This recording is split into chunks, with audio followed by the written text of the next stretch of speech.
정직한 만물들아 복 주시는 주 여호와 전능성부 성자 성령 찬송하고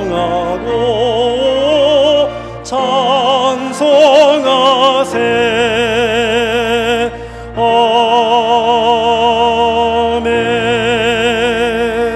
아멘. 여호와는 위대하시니 우리 하나님의 성 거룩한 산에서 극진히 찬양 받으시리로다. 터가 높고 아름다워 온 세계가 즐거워하며 큰 왕의 성 곧 북방에 있는 시온산이 그러하도다.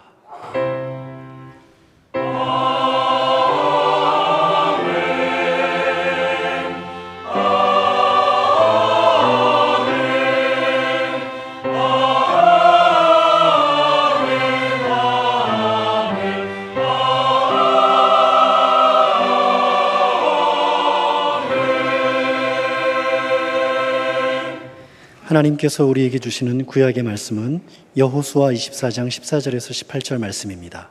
제가 보는 성경으로 357쪽입니다. 여호수아 24장 14절에서 18절 말씀입니다. 그러므로 이제는 여호와를 경외하며 온전함과 진실함으로 그를 섬기라. 너희의 조상들이 강 저쪽과 애굽에서 섬기던 신들을 치워버리고 여호와만 섬기라.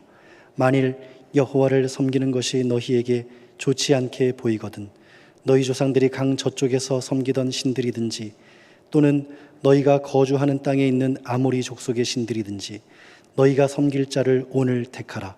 오직 나와 내 집은 여호와를 섬기겠노라 하니 백성이 대답하여 이르되 우리가 결단코 여호와를 버리고 다른 신들을 섬기기를 하지 아니하오리니 이는 우리 하나님 여호와께서 친히 우리와 우리 조상들을 인도하여 애굽 땅 종 되었던 집에서 올라오게 하시고 우리 목전에서 그 큰 이적들을 행하시고 우리가 행한 모든 길과 우리가 지나온 모든 백성들 중에서 우리를 보호하셨음이며 여호와께서 또 모든 백성들과 이 땅에 거주하던 아모리 족속을 우리 앞에서 쫓아내셨습니다.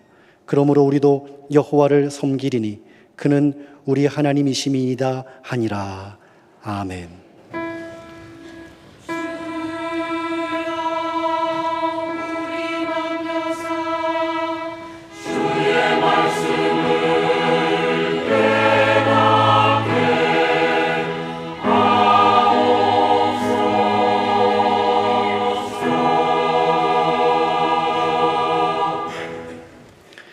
하나님께서 우리에게 주시는 신약의 말씀은 고린도전서 16장 13절부터 24절 말씀입니다.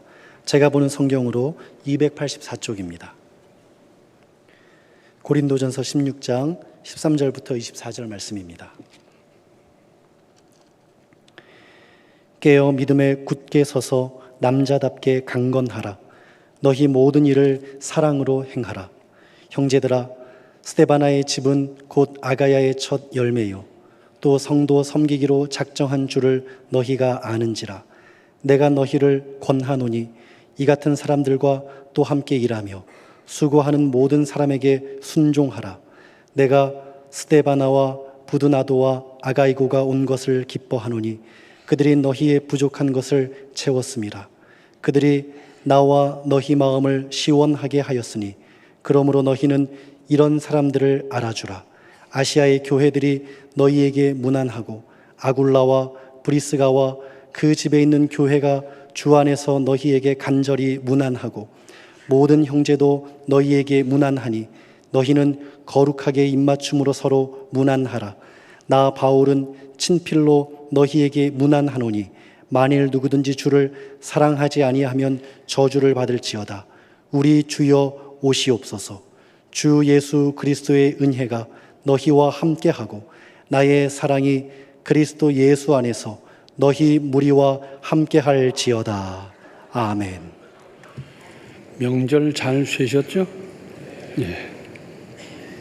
특히 여자분들 수고 많이 하셨습니다. 이번 명절에 부모님을 비롯한 일가 친척 여러분을 반갑게 만나고 그리고 왔습니다. 떠나오면서 또는 떠나보내면서 마음이 흐뭇하고 아름다운 추억으로 남았습니까?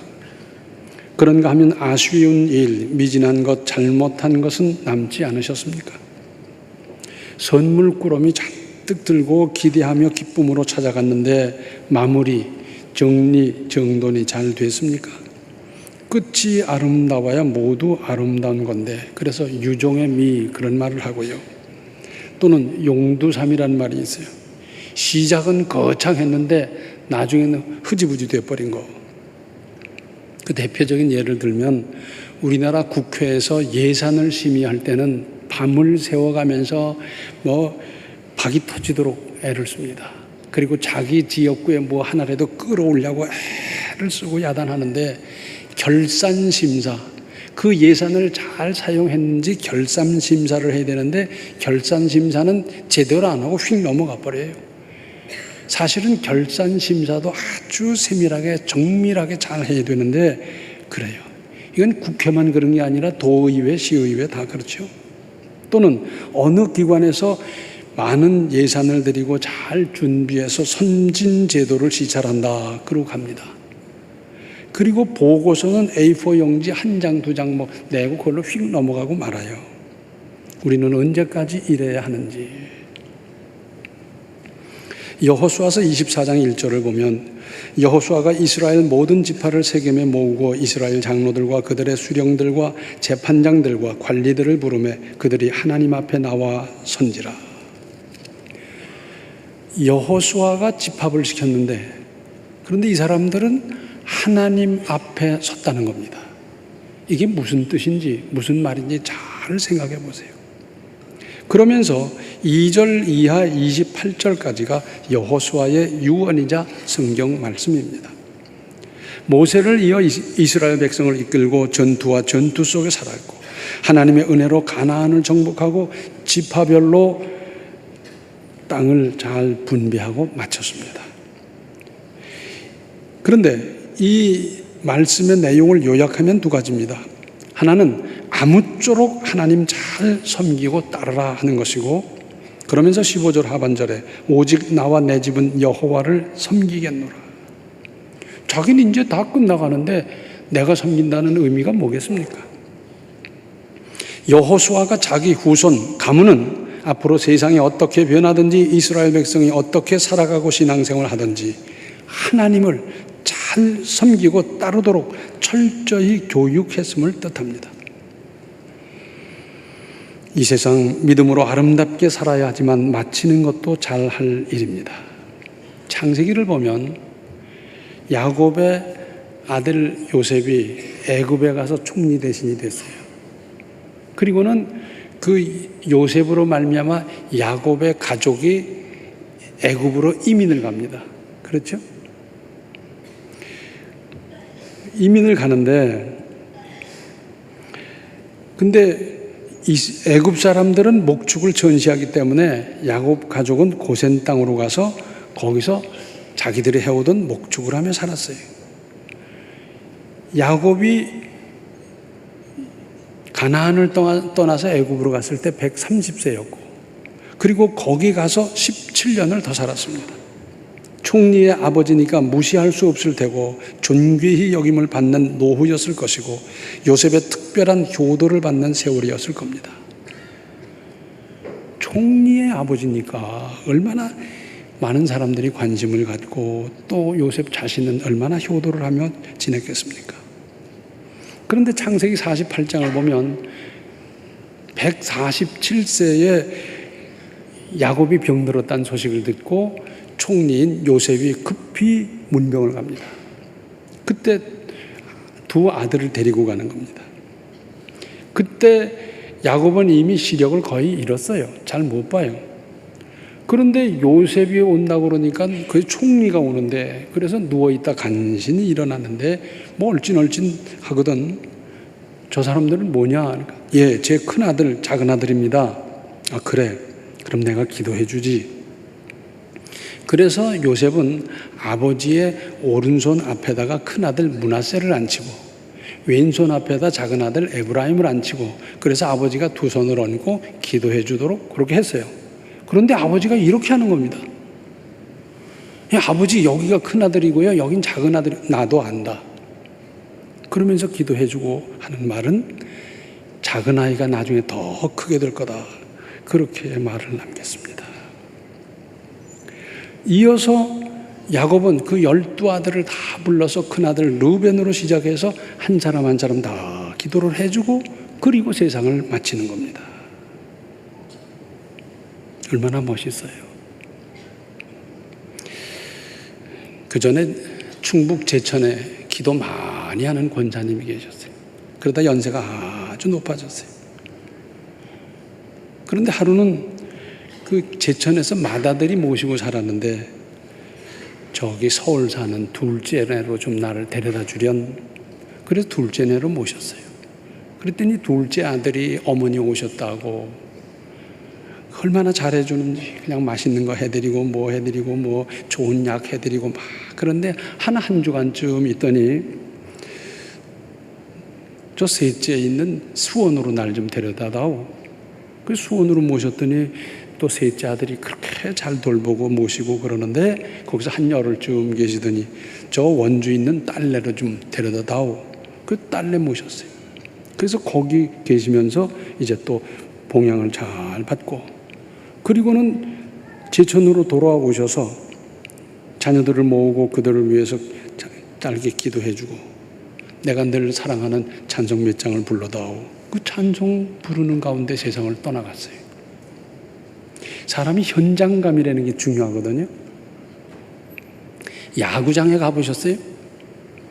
야구장에 가면 그 포수 바로 뒷자리가 제일 비싸잖아요. 거기 보면 투수의 볼이 휘어오는 것도 보이고 아주 실감 나는데 그 반대편 저 끝에서 야구 구경을 하는 사람은 무슨 재미로 하나 모르겠어요. 아주 그 아기자기한 모습은 하나도 안 보이는데 저 끝에서 그 돈 내고 들어가서 보는 사람. 그런데 현장감이라는 게 있어요. 텔레비로 보면 아주 미묘한 것 다 볼 수 있지만 현장에 있어서 현장감을 느낀다는 게 얼마나 중요합니까? 자, 둘째 아들 내서 어머니가 모르는 이러저러한 사정이 있을 것 뻔하잖아요. 거기서 살면서 손주들 보면서 이 집에 기도 제목 그러면서 열심히 기도해주고 셋째 집에 가서 열심히 기도해주고 딸네 집에 가서 기도해주고 그리고는 다 모였을 때 기도해주고 그리고 세상을 마쳤어요. 중환자실에서 고생하다가 세상 마치지 마시고 이렇게 멋지게 세상을 마치시기 바랍니다. 신약 성경에는 바울 서신이라는 게 있어요. 사도 바울이 성령의 감동을 받아 기록한 성경인데 한두 권이 아니죠. 신약 성경의 거의 절반이나 되는데 그 바울 서신을 분석해 보면 그 패턴이 있어요. 제일 먼저 시작하면서 사도의 권위와 성령의 감동으로 이 서신을 기록한다 하는 것이고 그리고 전반부에는 교리적 신학적인 내용이고 후반부에는 이러한 교리와 신학을 어떻게 활용하고 실천할 것인가를 가르쳐주고 있습니다. 그리고 맺는 부분에서는 복을 빌어주는 기도와 인사로 마칩니다. 이런 명절을 비롯해서 무슨 모임에 가거든 복을 빌어주는 기도로 마치십시오. 자, 가족 10명이 모였다고 합시다. 불교 믿는 사람도 있고 또 교회 반대하는 사람도 있고 전혀 안 믿는 사람도 있고 다 그런데 제가 손 아래지만 하나님 믿는 사람으로서 여러분 위해 다 기도해 드리겠습니다. 싫다할 사람이 있어요? 그래서 우리 아버지 이만저만 이러고 어디가 아프시고 어디 불편하신데 우리 아버지 건강 꼭 지켜주시고 우리 어머니 이렇게 해주시고요. 큰 형님 형편은 이렇습니다. 뭐 둘째 형님 이렇습니다.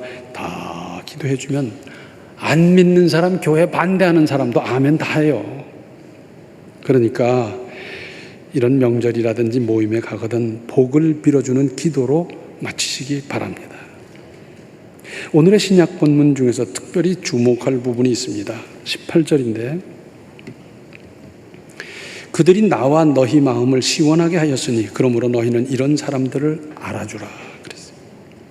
스데바나와 부드나도와 아가이고가 바울과 이들을 떠나보낸 사람들의 마음을 시원하게 했다는 겁니다.